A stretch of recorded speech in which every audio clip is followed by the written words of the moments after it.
And we're live. Not really being recorded. Live and being recorded. So what's up, brother? Oh, nothing much, man. It's been a long week. Another one, right? Another one.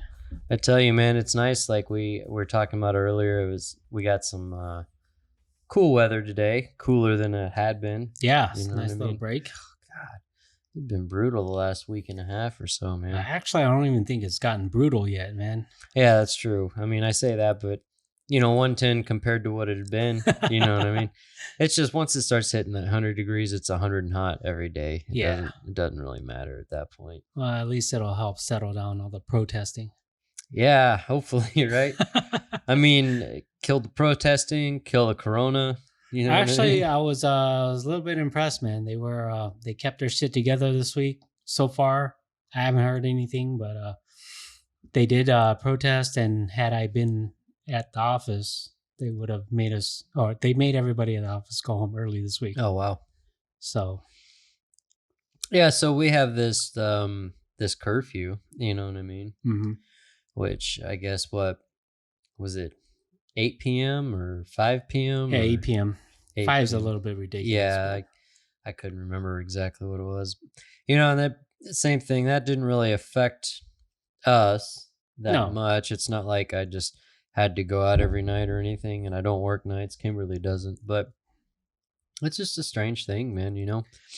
I wonder too, like maybe some of all this was boiling over also based off of just coming out of quarantine, however you want to look at it. I mean, there's so many different factors involved, but yeah, for sure. it was just like a powder keg. It finally erupted. You know what I mean? But yeah, it's, in surprise, there was some talk about stuff happening. Yeah, I heard that, but nothing really popped off, right? Yeah, nothing happened. I mean, I think I saw 2 kids holding up signs, BLM signs. Oh, yeah? Yeah. Yeah, I had a family friend of ours. He posted on Facebook, like, he's white, but he has mixed children. And he was walking into a grocery store, and I guess, like he said, I don't know if it was like 3 or 4 black kids or whatever ran up to him and started yelling at him and holding up signs, Black Lives Matter, Black Lives Matter. And he looked at him and he goes, "They do matter. As a matter of fact, I have 2 black kids." And they like looked at him all puzzled, and they just like walked off. You know what I mean? But it's just weird, I mean, because even something like that, you don't know what other people are thinking, or you don't know where they're coming from, their background, their scenarios, Right. It's hard to pigeonhole somebody or put somebody in that exact category for whatever it might be, I think that it was a stupid name. What? Yeah. Black Lives Matter? Yeah, I think it's a stupid name for our campaign that deserves some attention. Yeah, man, that's tough, right? And well, what's the big arguments against it? You can't say, well, I can't say white lives matter.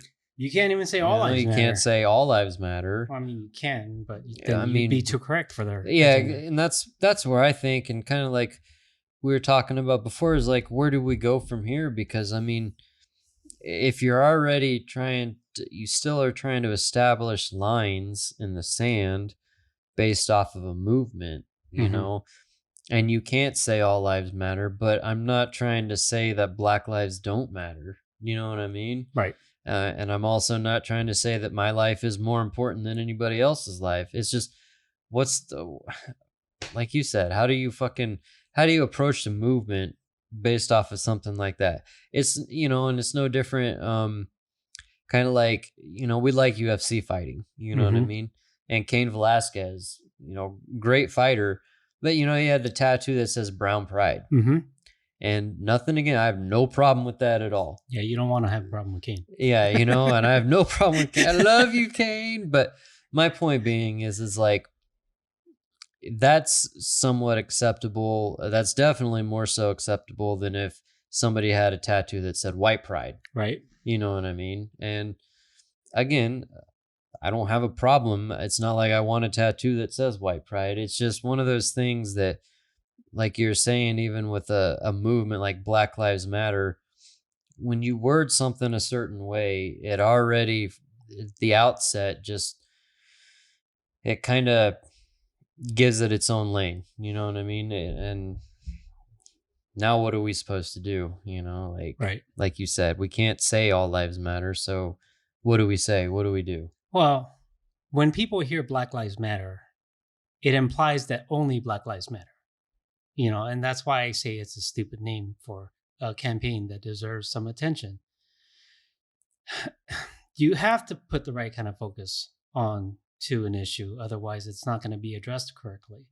The problem isn't because, to me, the problem isn't because um, people don't believe that Black Lives Matter. I think that any normal person knows that it's wrong to harm another person. They should. Mm-hmm. That's why this country is not running rampant. There's always going to be the few that have their own views, from any extreme, right? You're going to have your extremists out there. So does it make it right where you get these, they look from the outside, they look like some privileged white kids going around preaching Black Lives Matter. Does that make a difference? Yeah. Does somebody, by simply saying that Black Lives Matter, whether they believe it or not, or say they don't believe it, but just because they say Black Lives Matter, does that make a difference? Even though in their hearts, they truly couldn't care less about a Black person? Right. You know what I mean? So saying it is not enough. I think that you have to, it's an internal struggle. It's a struggle that everybody has to work with within themselves. If they're not willing to put in that, then there's nothing that you can do to change it. You can have them recite whatever, the Bible or anything, and they're still going to feel the way that they feel, and nothing changes other than they're willing to utter the stupid words that you put together. And does that make you feel? Does that make them feel like what if everybody wore a BLM shirt for a day? Does that mean that the world has changed? Yeah, no. It doesn't. So, and I mean, that's same thing. Even like you see, like putting the blackouts. People putting just the all black, image up and stuff like that. I get the symbolism in it, and I don't have an issue with that. But at the same time, it's the same. I mean, and we can go about so many different movements, like the ice bucket challenge. I mean, shit like that. And I'm not trying to say that that's as important or that it's any less meaningful like BLM. But my point being is like you said, if everybody started saying it, how many people are saying it with a genuine intent? Right. And how many people are just saying it because they're going with the crowd? Right. And that, well, you hit those fallacy arguments with anything, though. Mm-hmm. The same people that say, like, I mean, so especially in this super fucking politically charged atmosphere, you're the people that say, if you're not saying something against it, then you might as well be supporting. Right. You know what I mean? You're just as bad. That's bullshit too. And they point it back to especially Nazi Germany, right? Mm-hmm. There was the group that stood aside, and there was the group that opposed, and then there were the Nazis. Right. Well, the group that stood aside until it was too late, whatever, and then. But really, I mean, you start thinking about it. You could say it, you can act it, but that does not mean it's genuine. Mm-hmm. And I mean, there's shrouded evil inside all these movements as well. Yeah. You know what I mean? Oh yeah. Yeah, definitely. I mean, all the looting and the rioting, Mm-hmm. BLM got tagged for that, even though I'm positive that if there was BLM involvement in the looting, it was a small fraction Right. of them Yeah, and I agree. And I there's even a video I saw. I don't know if you saw, like, it was a black a black lady that was kind of protesting for BLM. Mm-hmm. And as she's walking protesting, there's like a white chick like spraying BLM on a building and shit, Mm-hmm. and the black lady's like, "Hey, what are you doing? Like, that's not what I'm trying to do here," Mm-hmm. and the lady, she's trying to avoid the camera, but her response is like, "Well, they're doing it to all of us, aren't they?" But it's like, I mean, does that help or hurt? It really kind of hurts, but how many people are consciously trying to do that to make the movement have a black eye, or have a bad rep? I Right. mean, And there's definitely that take of it too. Obviously with the violence and with the looting and stuff, it's just a bunch of opportunists. But at the same time, there's also the opposing party sending in what's the term for it? There's a term for it. yeah, like, Political something or another. Basically, you send in your guy to discredit the other group. yeah, like a Imposing. counter operative, but I Yeah. can't think of Imposing as a BLM yeah, member. Yeah, man, there's just so many twists and turns to everything. That's why maybe if I was given, I mean, I am obviously given the opportunity, and I'm just looking after my own, man. You yeah, know, whether they call that cowardice, whether they call that um just taking a neutral stance, whatever, call it whatever you want to call it. Until mine gets impacted, then there's no reason for me to do anything. There's for yeah, like that's the same way I feel about government. There's what is my one vote gonna count for? You know? And it's not there. You're asking me to play into a game that I don't have any faith in. yeah. Ain't that the truth? So what's the point? What's the point of me doing something? I mean, I am choosing to live in this country on my own. Nobody's forcing me to do it, which means that I have to play by the rules that are set in this country. Mm-hmm.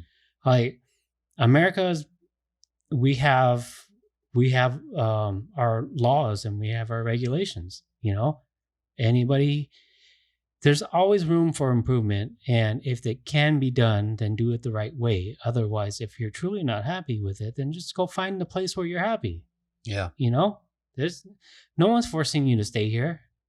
No, America has never forced anybody to stay unless they're in prison or something, right. But if you're a free person out there and you don't feel happy and you don't want to work within the system, hey, I don't like the system just as much as the next guy, but there is a system in place to make change. And so you use the system that's in place. Otherwise, go to another country that suits your needs more. Right. And I mean, that fantasy, it's funny, like, even something, when Trump got elected, how many people said, "Oh, I'm going to move to Canada." Right. Or, "I'm getting out of Not here." my president. Yeah, hashtag not my president. Unfortunately, he is. But I mean, with that, just like you said, I mean, don't be surprised if you go to another country and you think that all that stuff you're trying to escape, once you're somewhere else where you realize that they don't have the programs or the help or the assistance set up for people coming to their country, Mm-hmm. like we do for anybody trying to come to our country. Mm-hmm. And I mean, literally, it would be I mean, Canada's different, like Canada, you could go to Montreal, you could go to Toronto. Mm-hmm. Toronto's an international city. It's not like going to feel that far out of Rome, but say you transplanted to Taiwan or something, you know what I mean? Oh, shit, get ready for an eye opener. Yeah, man. exactly. You're not gonna be able to go there and expect any sort of handout to help you Right. succeed. You're literally going to be thrown to the wolves, and if you don't succeed, well, that was on you. Yeah, I mean, all these people crying about poverty here. Yes, there is poverty here, and yes, it is bad. But if you want to see some real poverty, go to a third world country and Yeah. where their middle class is right on par with our low poverty. If they're lucky. If they're lucky. Yeah, if they're lucky. And then on top of that, think about like, we worry about like borders here, that it's like worried about like Mexicans coming across the border or people coming from Cuba or whatever. But, think about like, if you were to go to another country and you make the wrong step and you cross the wrong border on accident, there's a chance you might be put to death, or you might see life in prison, right? Just for walking over that imaginary line. Yeah. And so they think like, I don't have a problem with immigration. I have a problem with illegal immigration. Yep. You know what I mean? Exactly. And again, here we get that phallical argument. Well, I don't have any issue with somebody if they just did it legally. You know what I mean? I get it. People need to try to escape injustices or try to get over here if they can. But does that mean that we should set up so many programs or so many handouts for those same people where, like I said, if we went to another country, we're not going to get the same handout. We're not going to have the same level of care or extended reach to us, right? Coming in, what I mean? Yeah, I mean, we have a system in place for that, and it sucks, and it takes forever. Yes, we get it, but imagine if there was that loophole. I'm fleeing from something, like I'm fleeing from a dangerous situation. Did you just call political refugee? Yeah, political. Who wouldn't use that loophole? Exactly. Everybody wanting to get into this country would just say that was their cause. And then what's the point of having a system? Yeah. Well, and that's, especially this coming with the Mexican border and people in cages, or, we should let them all over. Like you said, so many of these people could say, I'm a political refugee. Mm-hmm. Look at what happened with Cuba in the 80s, right? Mm-hmm. And Tony Montana? Yeah, exactly. On Scarface, you know what I mean? But that was a real situation, right, where they did release all those criminals and prisoners, and they all let them here because we were taking them, and now things aren't the same as it is, now definitely things are different. But the point is you don't know who is coming across that border, and how do you properly vet it? Right. You know what I mean? Like, right. And how do you say what's the most humane or inhumane way to do it? These are all things that, like, it's easy to say from afar, and it's easy to say on a keyboard, or it's easy when you see a video, and you see 10 videos even of a certain thing a certain way, and that's that idea being spread that way. But fuck, man, Yeah, well, that's been my gripe, is that all these people who hate the way that things are done, what is your solution? Yeah. Like, you just hate everything, but you don't have a solution for anything. So if you don't like our immigration, our laws on immigration and the processes to get legal citizenship, then what do you propose? Yeah, what's the best course of action? And unfortunately, there is no like one single line answer. Exactly. And if you really get down to it, I think, and just like we said, I don't have a trust. I have a very big distrust in the two-party system. Yes. And so if you really want to get down to it, the two-party system is not the way it was when it was first established. Right. We've definitely, it's the same as looking at the Constitution. The right to bear arms. Well, we're not fucking loading single pellet shot, single loaders anymore. And that's a whole nother argument itself. But my point being, like, as we evolve as a country, things need to change. And we say that all the time. Even this whole thing going on, these riots and these protests, it's about, at its very core, change. Mm-hmm. You cannot deny that. Cannot deny that there needs to be changes made. Where are those changes? Like, where are the changes needed the most? Mm-hmm. You know what I mean? And the way things are, I really like there's quite a few, but I don't have the trust in the two-party system. Right. And how can we say that is best? Look at the division right now based off of just saying left or right or red or blue, Right. you know? I don't. My honest opinion, whatever system you put in place, there's gonna be a group of people who fucks it up. Yeah. Oh, and there's going to be people that are going to look for ways that they can take advantage of it or Right. find. There's a reason there are loopholes. Right. You know what I mean? Yeah. A loophole, even if it wasn't intentionally put in there, there's a reason that there's that term. People look for that shit. It's human nature. Yeah. You know what I mean? It's no different than if you play a video game, you try to find the way to get better at the video game. You know what I mean? It's you do the same in life. And now we get to like with any political system, there's going to be the people that are going to try to rig the system or take advantage of it no matter what. So how Right. do you fix that? Like, you know? There's got to be a better way, man. All this, like, I'm not against protesting, but honestly, I don't feel like protesting is effective. Yeah, that's tough too, right? I mean, like, it can be, but now to what extent? You know what I mean? Like, the civil rights movement, for what it was when it happened, was definitely like a change in the right direction. Those protests to open up and desegregate schools, stuff like that. Right. That's definitely a movement that needed to be made, a protest that needed to be made. But you look, like you said, Tiananmen Square or any of these other big protests where things have happened. Does it solve a point more than creating a tragic situation? You know what I mean? Like, Right. it's set up, some of these protests set up situations where civilians are getting hurt or people are getting killed and business owners are losing businesses, whatever it might be. So yeah, again, it sounds like right there saying, yeah, the protest does not work, but I don't think so. I mean, I think that there's a lot of symbolism in it, but I think that to truly change something requires action. yeah. And that's, I think, my biggest gripe, and I know I kind of seems like I've been beating a dead horse, but with social media, it's the same. It's this fucking thing, man. Like you said, taking action, right? Right. Like, I don't see how, like, reposting the same posts that somebody else put up or that 20 people put up and you're just sharing it.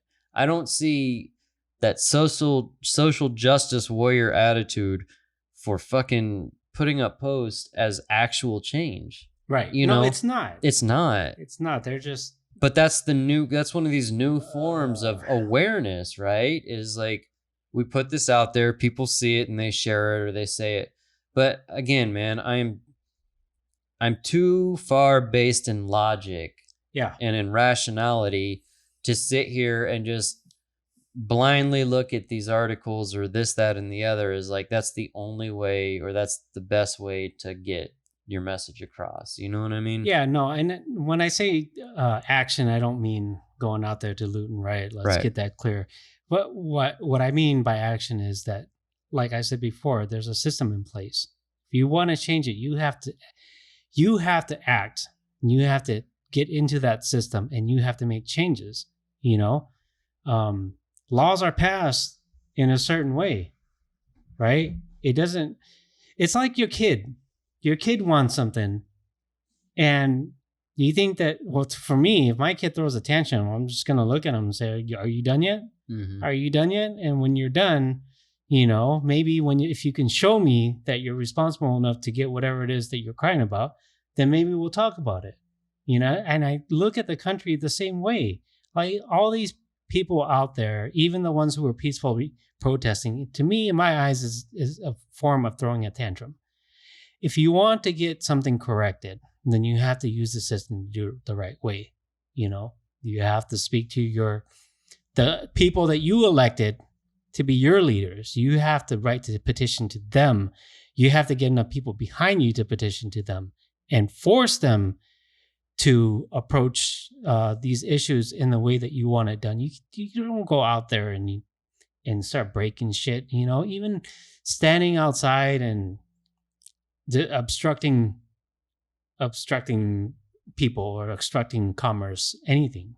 You know, there's a way that that it's supposed to be done, and by bypassing that, it just shows that you're not willing to work within the system. Yeah, and I mean, you know what you said though. Those are very very strong words as far as like protesting as a whole doesn't work or it's more of a tantrum. And I'm not gonna sit here and say you're completely wrong. You Right. know what I mean? Because again, all these same things that we've been talking about or touched on, I do feel a lot of this. Not a lot of it, but I don't know if it's a lot of it. I don't know if it's a little or a lot. I don't know, but there is definitely a portion or an element of all the shit going on that is more temper tantrum than actual feeling or actual emotion, or it's posturing. Right. I mean, think about how many people like play that part. I mean, think about like the male feminist, you know what I mean? And so, they play that part to play the part to get the support of that group for a certain reason. Right. And I'm not saying all of them are fake. Maybe there are some really diehard guys out there that are really all about it. Good for you if that's your shit. But it's the same thing. I mean, any of these movements or any situation that you can find a protest or any situation you can find to try to put it out there, you're going to have those people that are just a sheep, Right. part of the flock as opposed to actually trying to enact social change or, a change period. And I was kind of thinking too, like somewhere along in all of this, it gets lost. I've seen a lot of like Martin Luther King, quotes and stuff being thrown into it. But then you also see a lot of the action side where it's more like Malcolm X, and there was a distinct difference between the two of them. Yeah. Well, okay. So you brought up some monumental movements in our American history, but behind those movements, there was a lot of work being done within the system to get things done. It wasn't that their marching changed things. Yeah. It was because the people that supported that movement did things behind the scenes. And the times are changing. Yeah. That's actually a maturity for the country at that time too. You know what I mean? So yeah. I'm sorry, I didn't mean to cut you off there, but I mean, and again, like what you're saying, there's definitely a different feel now. You know what I mean? This movement shouldn't be the same as the initial civil rights movement. Maybe there should be more awareness. I don't know. I mean, you look even like Roger Goodell finally came out and like made a statement saying that the NFL stance on taking a knee was wrong after all this time. And it's like, I mean, from the very beginning, all Kaepernick was trying to say was like, hey, there's some shit to look at. Yeah. And even at that time, there was good arguments and there was bad arguments on both sides. And I mean, dude, I'm guilty. Whenever the Kaepernick initially taking the knee wasn't my problem.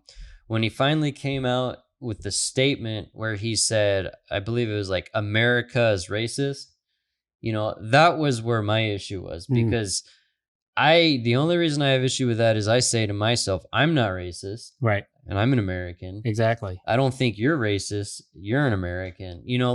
So I don't think America, to say that's such a broad painted, that is no different than if I were to say all insert whatever race here does something bad. Right. You know what I mean? Like, I don't see where that is the best way to say it. Now, is there racism in America? Absolutely. Yeah. You know what I mean? There's a lot of issues in America that definitely need to be addressed, but it's that same thing. Even in a movement, something can get lost just upon something as simple as that. You know what I mean? And who fucking knows, man? Yeah, man, that's a tough one. I think that he chose a time when football was becoming America's sport. Oh, it's been America's sport, but I know what you're saying. I mean, it was definitely polarizing. You know what I mean? And You look, well, and this is going to be kind of a criticism on LeBron James, right? Look at, like, he is probably the biggest black athlete out there as a whole. Mhm. You know what I mean? I mean, especially for American sports, what he symbolizes, what he's done, what he continues to do for his community, communities around him, everything else. You know what I mean? But with that being said, he's also never really been like that huge catalyst to promote major changes. Mhm. You know what I mean? So you don't have that guy out there saying the stuff or putting his neck on the line necessarily. You know what I mean? Yeah. And I don't know if we need that from him. I don't think You know? so. I mean, he's happy where he is in life. Yeah. You know what I mean? But and then comes the criticism, like, what are the voices that you want?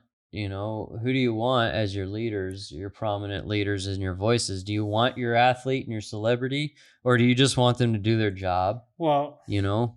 the problem is that automatically they have a big platform. Mm-hmm. And so that already makes their opinion suspect. Right. You know, so what is driving this? Yeah. Like, is he getting a bigger payoff somewhere else, or is he truly genuine? You can't tell. Like, okay, for instance, I saw a little clip today Ashton Kutcher put up. Did you see it? No. So he was Keep talking. speaking about BLM, and he equated it to a conversation he was having with his son. So apparently he has 2 kids, Okay. a son and a daughter, and their routine normally is that they would read books to the kids at night before they go to bed, and the daughter always got to go first. So the son had a fit, and the son was like, well, she always gets to go first. How come? Why not tonight? Why don't I get to go first? And his answer was, because for some women, they never get read to at all. Equating or something. I'm paraphrasing, but Right. then he switched it back to BLM and saying, because for some people, Black lives don't matter at all. That's why Black lives matter. And then he got all emotional, and I was like, is he genuine? Because he's an actor, and he's a pretty decent actor. So automatically, to me, it kind of makes it suspect. Is he, just pushing off of his talent? Is he? I mean, because it's the cool thing for that, all the celebrities and everything to support that movement. And dude, especially with actors, right? You know what I mean? And that's something, like, movie stars are movie stars, mm-hmm. But when you really get down to it, like, what do? Like, they entertain. They pretend to be somebody else, they or they're, entertain. Yeah, exactly. So, like you said, like, on the surface, or if you just look at it and you just go, for the face value, you're like, oh my God, he's really trying to, like, make, hammer home this point, really make it an issue, or at least bring awareness or recognition to this issue. But then, like you said, it's like, this guy's an actor. Do you really know if those are, like, full intentions? Right. And you can break that down with all the way across the board. You don't know anybody's full intentions, right, ever. You know what I mean? Right. Like, even along the way in business or whatever it might be, sometimes you don't know who you trust, but sometimes you have to just, like, you have to make that agreement and you hope for the best. You know what I mean? Yeah. But it's the same, like, who do you endorse? You know what I mean? Like, with baseball, I used to think, if so-and-so came out and if they said that guy did steroids, well, that would just ruin baseball for me. But then you start thinking about it, and it's like, would it really, though? Because, I mean, so many of my childhood heroes did it. Yeah. And when I really start thinking about it, I'm like, wear and tear of the game, this, that, and the other. Like, is steroids, if they're doing it, if everybody's doing it, even if it's not talked about, does it really make it that bad? Right. It makes it an even level playing if field. It's still again. Kind of a somewhat level playing field. Like, And so for me to get mad and say, well, my God, they ruined it for me. They tarnished something that was Right. so sacred. No, man. Like we're adults, realism, like realize like that's not the way real life works. Mhm. You know what I mean? So people do what they got to do. You got to get by, Right. Right. And I mean, it comes down to like in any, same thing, any fucking movement, you're going to have the people that are genuine, and in any political party, any religion, I mean, break it down to whatever subgroup you really want to break it down to. There are people in those subgroups that are in it for just themselves, Mhm. or they put on the face that they know people want to see, and that's not really what they're about. You Right. know what I mean? Yeah, it goes back to what I was saying earlier, man. It's an internal struggle. Yeah. You have to want to change yourself. Otherwise, you could spew anything out of your mouth. Right. People regurgitate anything to make themselves look cool, to fall into the in crowd. Yeah.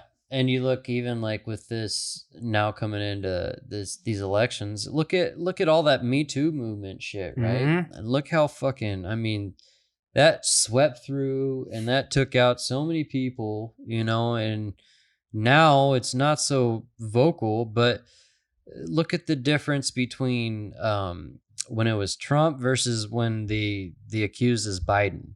Mhm. You know what I mean? Right. And now those same people that when Me Too movement was going on that are saying like you always trust a woman, you Hell never no. you never say they're wrong. You know what I mean? And then Right. you look and like now there's some of those same people like when it happens to Biden, they're like, well, hold on, wait a second, Right. like we got to hear the whole story. It's like, are you sure? I mean, I get it. I get what you're saying, but you got to stay consistent. Yeah. You know what I mean? Again, like two-party system, man. Yeah. Yeah. It creates um polar divide, Yeah. you know. And gerrymandering, that's, two of the biggest things, in my opinion, that are never talked about when it comes to elections or voting: gerrymandering, and then, I said two things and I forgot. Right as I was going to say it, fucking, it disappeared. You know what I mean? So explain gerrymandering. So gerrymandering is the way they draw up the districts, like Okay. for people to vote. So traditionally, what they used to do is they would, that's why sometimes you see one district is like super big and then one is super small. Mhm. But it's the way they drew the lines or made the lines. It's so they could try to get the most favorable amount of people to vote for their affiliation. Mhm. You know what I mean? So you essentially look at gerrymandering is almost a way that you rig an election per state based off of drawing a line or a map encircling an area that you want your votes to count for. You know what I mean? Like that's what they try to do with gerrymandering. So you see some counties that are really big, and then you see others that are really small, and then you see like voting districts where like this portion is all one district and then this other portion is a smaller. Well, that smaller one might be a smaller than this, but there might be a bigger concentrated amount of people in that area. Yeah. So, they can essentially get more right or left wing votes depending on what they're looking for. So it's just how they draw up voting lines and or voting areas, you know what I mean?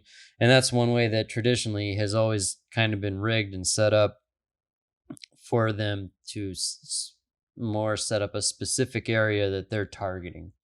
And the other thing that I was going to talk about was the voting software itself.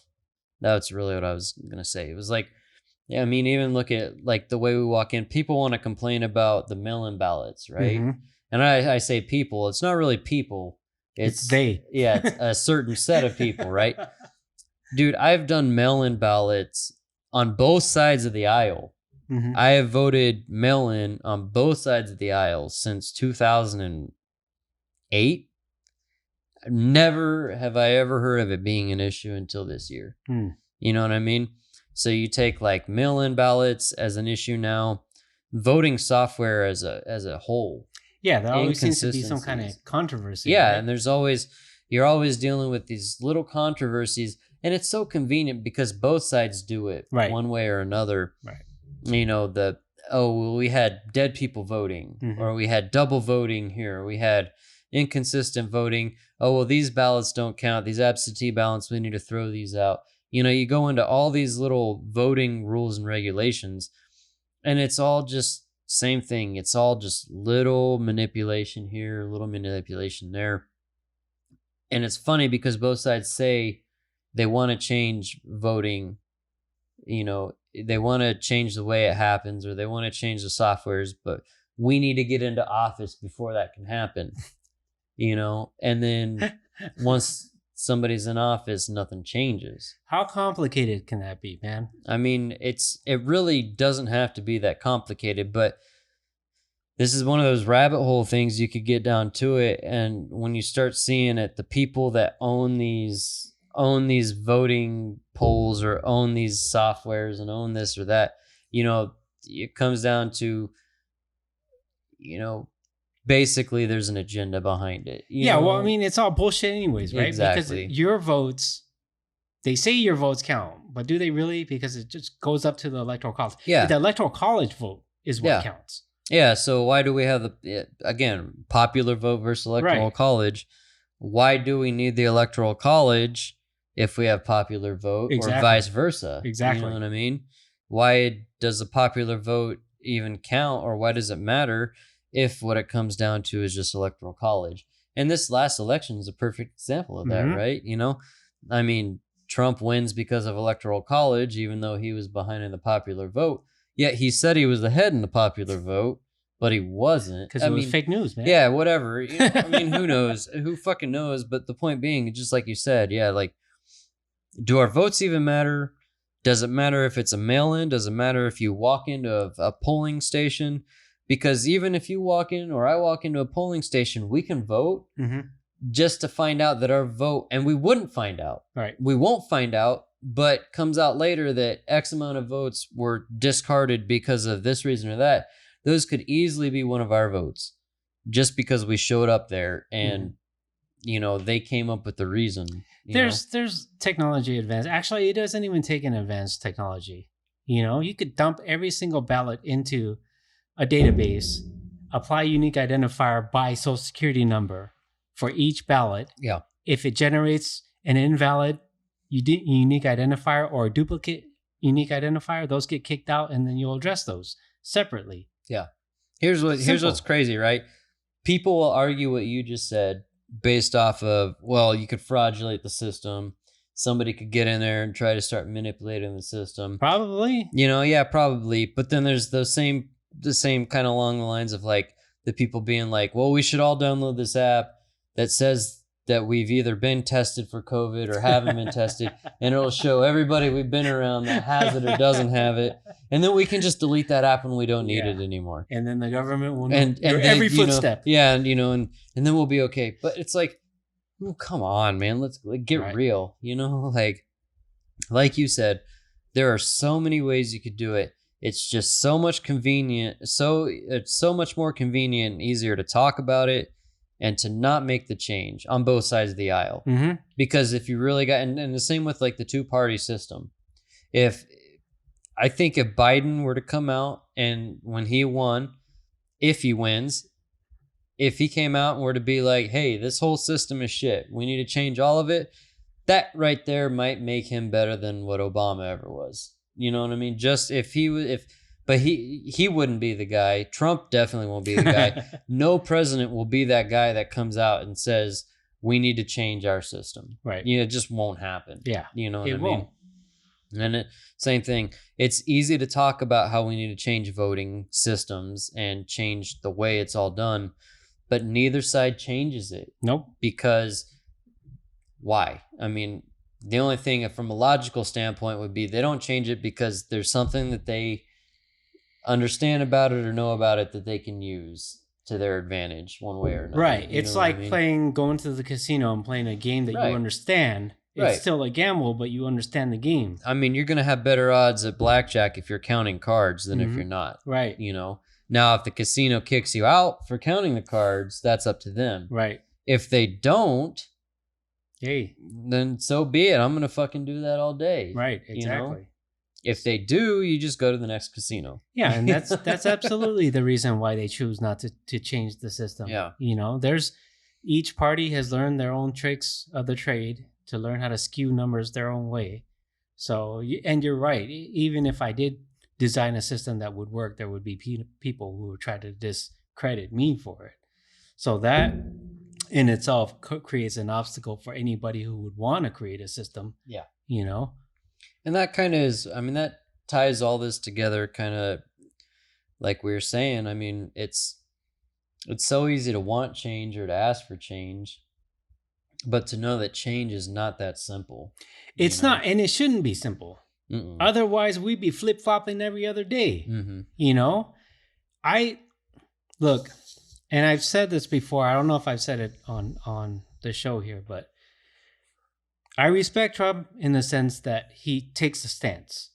You know what I mean? Like, it might not be the right stance. It could be the complete wrong stance. You can argue it any way you want to argue it, but he takes a stance. He puts his neck out there. That's for damn sure. So that's the way that America operates. We have a system in place. It might not be the right system for everything, but there is a system in place.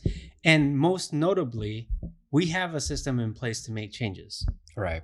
And that's what matters the most. When you go to other countries, look at North Korea has, they have a voting system.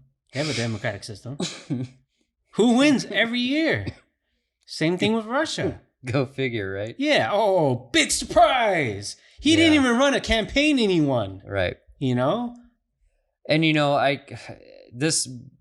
that touches on something I've thought about too. And you would hope to think that the safeguards, the way it's set up, that we wouldn't have somebody wouldn't have the ability to come in and all of a sudden 3 years or 4 years or 8 years into their terms just change the way. So now it's like, oh, well, guess what? Instead of 2-term limit, now I'm going to be president for life. You know what I mean? And you would hope and you think, and I think it all the time, like that could never happen. All the times that when Obama was president and you heard the other side saying, watch, right before he gets out, he's going to make it so he's going to be reelected, or you can't, And then same thing now, you hear it with the other side saying, well, I wouldn't be surprised if Trump, delays voting or makes it so voting can't happen, then he becomes our de facto militant leader and blah, blah, blah. And, you hear that shit and it's like, I'd like to think that there's no way that could happen. Right.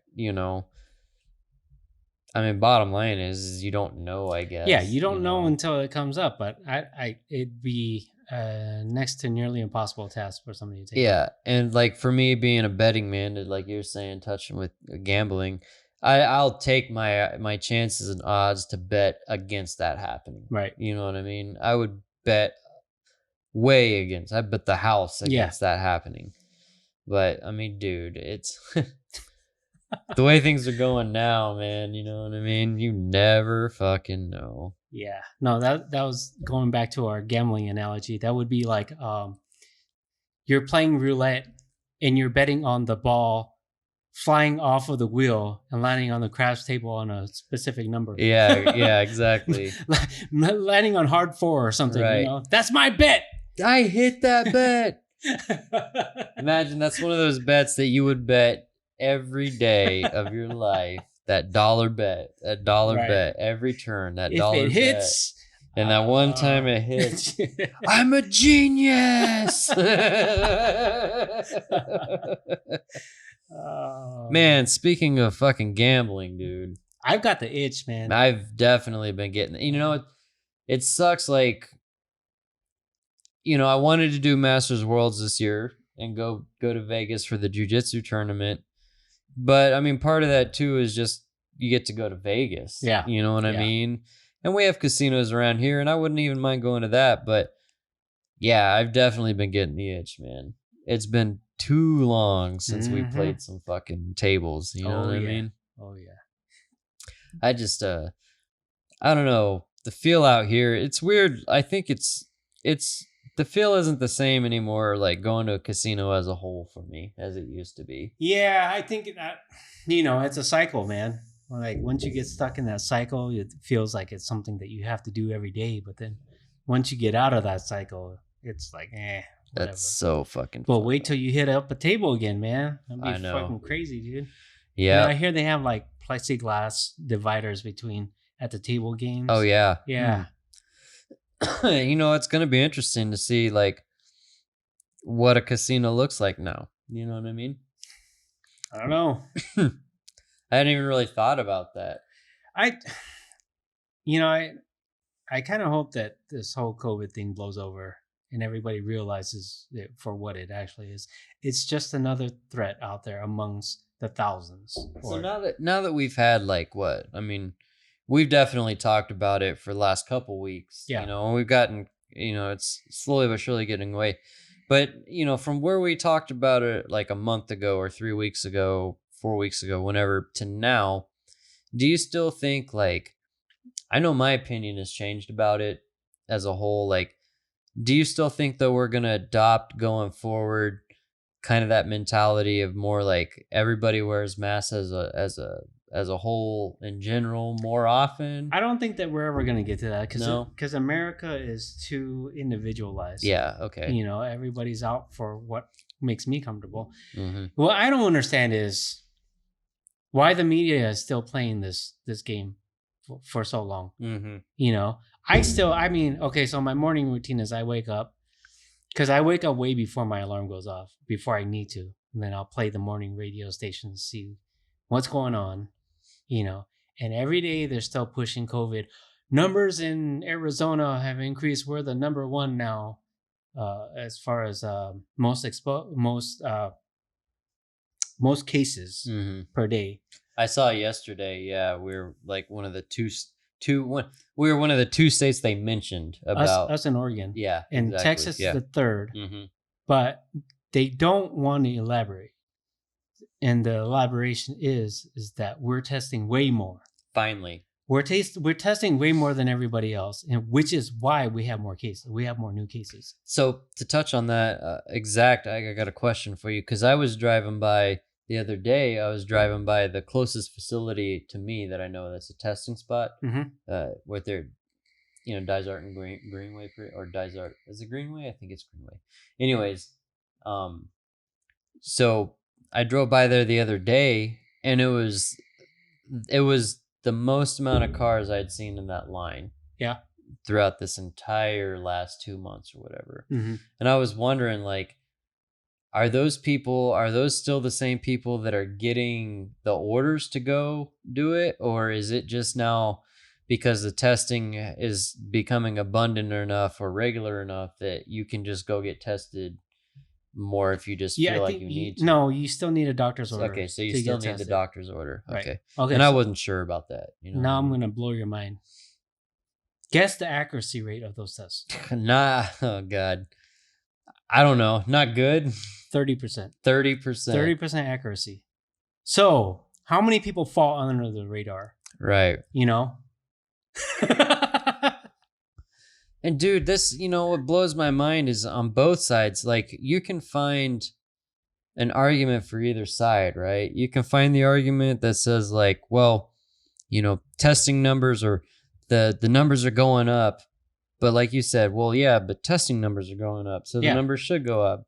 And then on the flip side, you can find the stories. It's like, all these people got together and somebody had corona, but then like after the fact, nobody got corona from it or nobody died from it. And so the further it goes, where I started, not extreme on one end, but I was definitely more on the end of like, if this is bad, it could get worse and it will get worse. As we've gone along, now you start to see like, this was not as bad as it could have been. It's not as bad as they're still sometimes portraying it to be. Yeah, that's why. And that's what's blowing my mind. Like the data's in on it already. Yeah. The amount of people who contract it and the amount of people who die from it. Yeah. Is far below some of the other things that we couldn't care less about. And the that's the big thing, dude. Because that right there, I went from saying like, We don't know yet. We don't know yet. There's not enough testing. I haven't seen enough numbers. Mm-hmm. And then 4 weeks go by, or X, however much time goes by. Now, like, the logical side of me says, okay, we've seen more numbers. This side's going down. This side might be going up, but the amount of people tested or the amount of people positive isn't the number that matters. Right. The number that matters are deaths. Mm-hmm. And if the death curve is either down or is decreasing, then who gives a fuck? I mean, right. It just further proves that we dodged a bullet. You know what I mean? Yeah, or it's just another new thing, man. It's a new trick, the new whatever you want to call it. Yeah. The new toy for the kids. If the concern is death, then why aren't we looking into other things? Why aren't we looking into cars? There's more accidents. Deaths from automobile accidents than there are from COVID. Right. There's no ban on cars. Right. You know? It doesn't make any sense to me, man. I mean, there's a threat there. I'm not trying to say that there is no impact of coronavirus. Mm-hmm. There is. It's just not as much as something else. And so why are we putting so much focus? Why did we alter our whole way of life? Yeah. Why did we destroy our whole economy over what? Over something that I don't know, man. If you ask Eddie Bravo, right? Very good point. Who are you asking? Who am I asking? Who are you asking? Because I mean, and that's one of those things. Like, as ridiculous as something like that sounds to me, where like they did all this to see how well they could control people. That sounds ridiculous, but you really look at it and look how many people really freaked out. Was it control, or is it that we were, we had our arms twisted behind our backs? Yeah. Part of that. And part of it, I mean, dude, look at like War of the Worlds, right? When that shit happened, when Orson Welles did War of the Worlds, like, look how much hysteria that caused. Right. And I'm just going to say, like, fast forward that to now, like, it's not a War of the Worlds type of event, but it's not far-fetched with human reality and human nature and the way humans are as a whole, that people would take something and run with it or overreact to it. And it wouldn't, even if you go beyond that, it's not necessarily that far-fetched that somebody wants to see that happen just to see how far they could take it. You know what I mean? Yeah. No, I'm not saying that is what it is. I'm just saying look into it, bro. I'm just saying look into it. Just look into it, bro. Just look into it. Yeah. Which agenda do you want me to read on then? Yeah, I know, man. I mean, it's funny, like all of these little theories or rabbit holes, I mean, God damn, you could get down and stuck in one, and it takes you to another and another and another. Oh yeah. Before you know it, we believe that the earth is flat. And, you know what I mean? Like, I don't even know, dude. Yeah. Which, by the way, it's not. It's not. It's not, people. It is not flat. It is not. I will argue that to the day I die. Earth is not flat. Have you entertained the idea? Did you go down that rabbit hole before? So I wouldn't say I entertained it, as far as I just tried to do some research to see what their most tangible arguments were. You know what I mean? Like, I didn't go into it saying maybe I've been lied to my whole life. You know what I mean? I went into it more saying like, okay, let's see what they're actually saying. And you get to like buoyancy levels, or like if the earth wasn't flat, then the rotation of the earth would cause where you shouldn't be able to see this at a certain point. And you can get into all these theories, but ocean levels change, atmospheric pressures change, the rotation of the earth can change that, the day of the year can change that depending on the weather. I mean, there's like all these things that can dispel any argument you have against it. And my biggest argument for the earth not being flat was like, we have established that there's liquid hot magma Mm-hmm. underneath the surface of the Earth. So if the Earth is flat, where's the container keeping that magma from just fucking floating out and there not being any magma? Burning a hole through the plate, right? Yeah. So if the Earth is flat, you can't go to magma and then back down to more dirt. You would only go to a certain point, and then that hole, now you're plugging into space. Yeah. So that means right there alone, like that lava would have to be sitting there uncontained in an area underneath a flat surface. And if it's in space and we know that stuff moves around and floats in space, wouldn't all that lava and shit just float away from underneath a flat surfaced Earth? Yep. I don't know. Who knows? Call me crazy. You know what I mean? Like, yeah. I don't know. But shit, man. No, I did entertain it for a little bit. Really?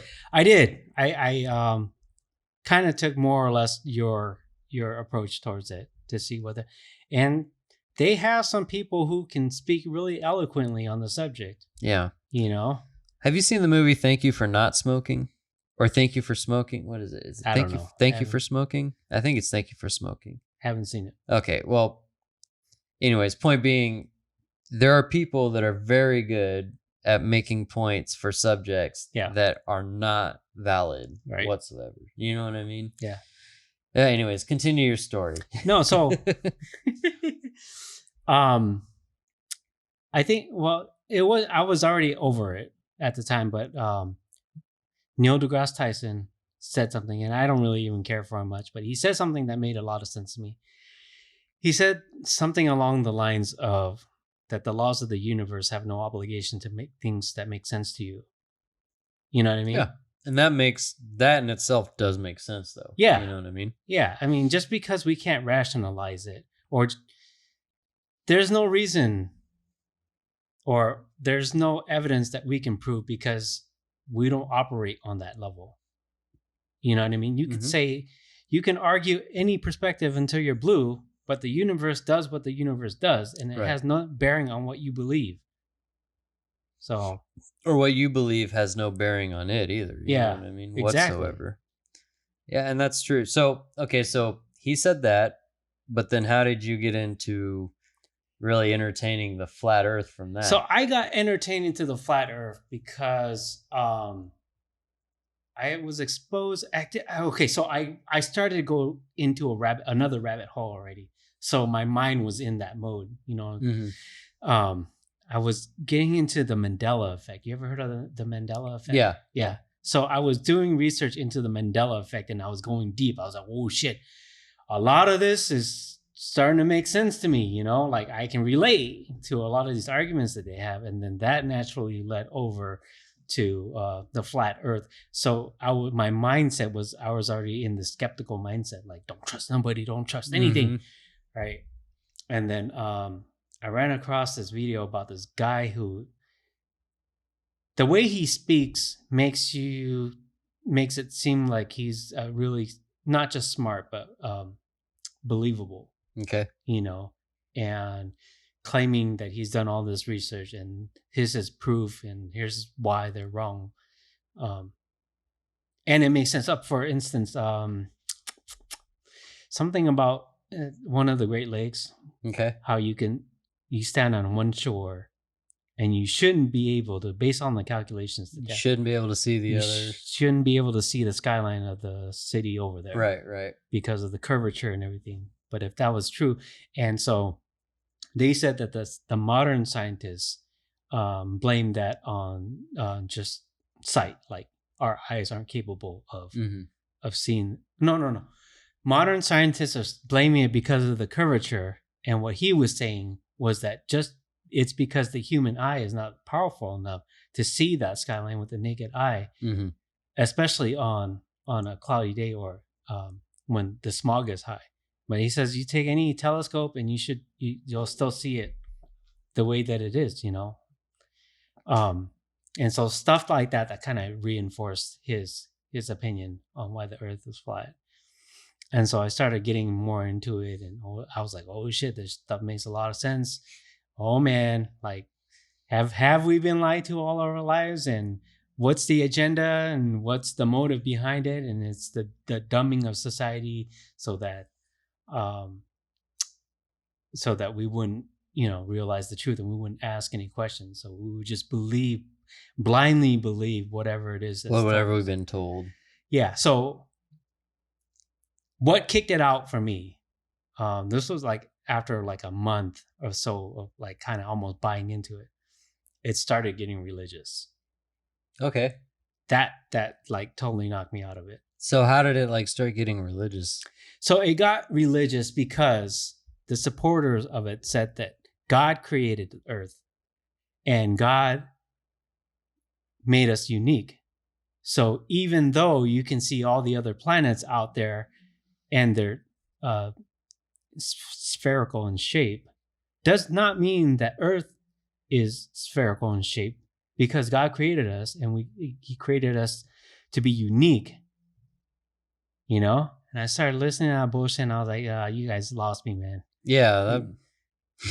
Like, we're special. We're special because we're a product of God. Like, God created us.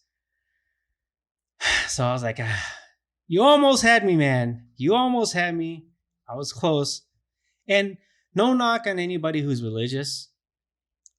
Honestly, to my opinion of religion is that it's a system put in place to make people be better people. Yeah. You know? Absolutely. That's exactly what I believe too. Yeah. So I don't knock on it. What I do knock on is people who try to push their religion over preach it or press it on to other people. Hey man, it's cool. You believe in what you believe in, and it makes you a better person. That's great. Yeah. Because this person over here's religion is gonna do the same for them. Yeah. You know? Yeah, and just to touch on that, I agree 100%. I've always been the type to say, like, if you believe in a religion, who am I to tell you that you're wrong? Exactly. If that's what you have to do to get by, that's great. And I believe that because in my eyes, if a religion is what you say it is, Christianity should not be different than Islam. It should not be different than Buddhism. It should not be different than Judaism. It should not be different than Catholicism, Catholicism, whatever it might be. You know what I mean? Like, you could go into each branch. And so essentially, like, when you hear the people that say, like, oh, no, this is the way religion is supposed to be. How the fuck you know? Yeah, exactly. No one knows. Like, Southern Baptist is the only version of believing in God that actually is legit. Yeah. And so when I hear that stuff, I like you said, I have always looked at it in my eyes as like, you take it for what it is. You read the stories, you believe in it, you don't believe in it, but really it's somewhere for you to find that moral path for you. Yeah. Whether or not it's you find yourself on the good or bad side, you at least start with that kind of a thought. And I'm not a religious person at all, but beyond that, I think about the people around me, and the decisions I make affect the people around me. Right. Do I steal? No. Why? Because I don't need to steal, or I don't think it's right. Like, I don't feel the advantage or the joy. The joy from that would be temporary, or just it's an empty joy. Right. There's more sorrow behind that than anything, because I would think, why did I actually do that? I didn't need to. Exactly. Yeah. So that wasn't taught to me because I read the Bible every day. Right. That was taught to me, honestly. Like, I found I found more of myself, and more of my realism and my idealisms from other forms of religion. You know what I mean? Like, psychedelics, especially. You know what I mean? Like, it's so weird though. It's just, you can touch into certain things, and again, we know plenty of people that go to church all the time, right? And I love those people. I love a lot of those people. Like, I know that I could go to those people above some other people, and there's no problem there. Right. You know what I mean? Maybe there is some judgment, but I also know that because they are the way they are, that judgment would not be passed upon me in a negative way. Right. You know what I mean? They would be there to help you out if right. you need it. And just because I don't feel that way, I feel that way, but it's different. You know what I Well, mean? I I don't mean, look to the religion to make me feel that way, I guess. yeah, and I'm And I shouldn't on. say that they're doing that all. I shouldn't also before. I shouldn't say that's the only reason that they're doing it. You know what I mean? I'm not saying that that's the only reason that they feel good is because of that. Right. It's just I've always looked at it more of, like you said, a moralistic standpoint. Well, it's more logical that way, right? And Mhm. I follow the same line of thinking that you do. Is I judge people based on their actions in the Right. way that they treat me or they treat other people, and I form my own opinion of them. But to form an opinion on somebody based on how they identify religiously, that's almost a cultish Yeah. mindset, right? And that's where I always had the issue with, even the times when I went to church and stuff, was knowing people that went to different sects of church. You know what I mean? Somebody was a Catholic, somebody was, Baptist, go down the list of it, whatever. And I'd been to Baptist. I grew up Roman Catholic. Mm-hmm. Um, that's what I grew Oof. up. Yeah. So, Oof. I mean, I hated going to church from the time I was like 4 or 5 years old. I was never abused or anything like that. You know what I mean? Like nothing weird, but I grew up going to a Roman Catholic church, and then like I experienced other forms of it, going to Presbyterian churches or Baptist churches or, whatever it might be. And I just like, my biggest thing I always took away was like, no matter what those people believe, I had too many questions, because to me it was always like, there's more than one answer to a question, Yeah. you know? Yeah. And it's And they can as both be right. exactly. And and that's it's funny, I was going to say, like, as screwy as you look at like Common Core math, Mm-hmm. you know, Oh God. I mean, I'll just put, just because it's like a silly Oh. analogy, right? Okay. But as screwy as Common Core math is, the answer is still 2 + 2 = 4. You know what I mean? It doesn't matter if it's fucking, you do this, all this weird You shit. group this, you separate the tens from the ones. Right.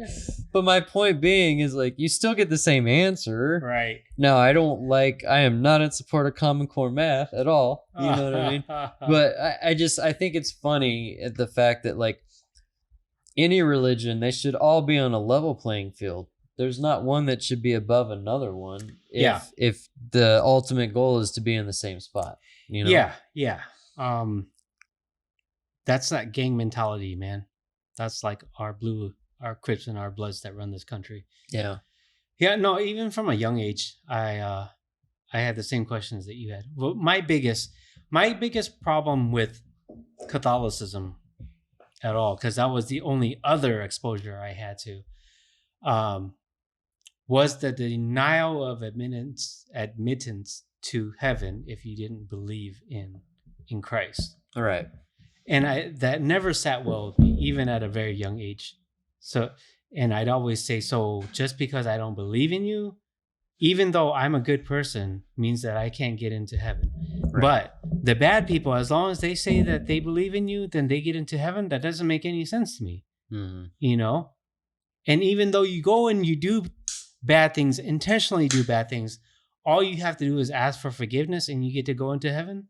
Right. That doesn't make any sense to me. That doesn't fly with me. Yeah. So, yeah. And at a very young age, I was already like, that was my number one reason why I couldn't accept Catholicism.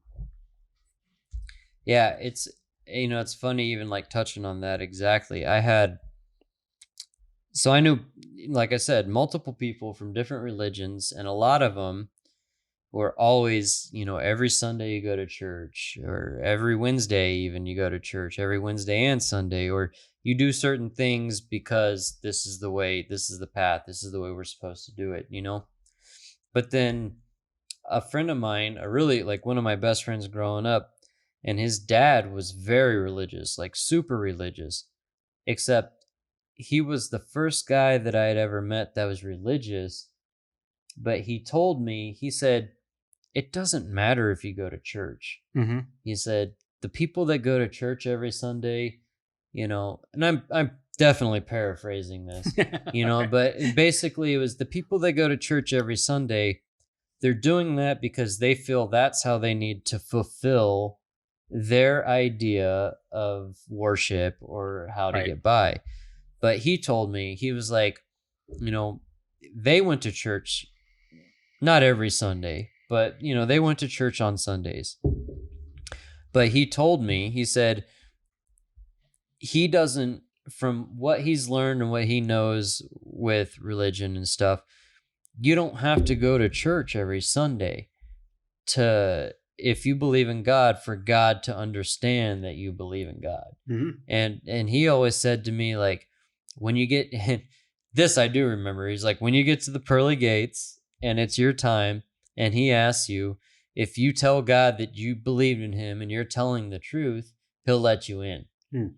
And, and I always, like, that didn't strike me from a sense of like, oh, that makes me believe in religion more. But that did strike me in the sense of like, he is right. Like, you don't need the fulfillment of what you feel from either going to church every Sunday or just reading the Bible at your house and believing and going when you can, whatever it might be. That person is no different than the person that goes every Sunday. Mm-hmm. They still believe, you know what I mean? And even if you don't go to church, if you have it in you and that's what you believe, and that's where, like, I was never a religious person, but those beliefs that are instilled in me, like, don't steal, don't kill, right? Be the most loyal person to your friends or your family that you can. Those things I didn't learn from a Bible, right? But it's the same lessons, right? And just like that, it was funny to have a guy that was a very religious person tell me, like, you don't have to go to church. If you believe, you believe, mm-hmm. And that's the bottom line. I believe in ghosts, Right. I mean, oh, yeah. we definitely got to that'll be a good fucking podcast to get in one of these times. But if you don't believe in ghosts, and I'm not saying you, I know you believe in ghosts too, but if somebody doesn't believe, me saying I believe or what I've seen doesn't mean I'm going to tell you that you're wrong. Right. Like, I'll just say, like, I know you don't believe, but let me tell you, there's shit out there that, yeah, Not to dive in too deep about it, but here's my take. Simple, logical. Even the people who don't believe in ghosts, if you stick them in a place that people swears there's ghosts in, they'll flip the fuck out. Right. And to take that even one step further, if you believe in ghosts, you'll either respect it enough to not go in there, or you'll embrace it enough to know that when you go in there, there is a chance that something might actually happen. Right. You know what I mean? Right. Yeah. Ain't that the fucking truth? Yep. Well, dude, I get goosebumps just starting to think about and talk about that shit. Yeah. But on that note, ghosts are real. Just ghost episode is coming up. Yeah, it's coming up. So yeah, maybe that's a good stopping point, right? Yeah. I mean, hey, again, like I said, if you go to church all the time, hey, more power to you. More power to you. I have nothing against anybody that goes to church at all whatsoever. It's not what I do, but it doesn't mean that I don't have the same values instilled in me or I learned, any different. It's just that same type of thing. And on top of that, ghosts are fucking definitely real. Well, fuck, brother. All right. Another one in the books, man. Another one. Well, hey, guys. Appreciate it. Thanks again. Hope you stuck around and listened. Fucking tomato cans. Tomato cans. Peace.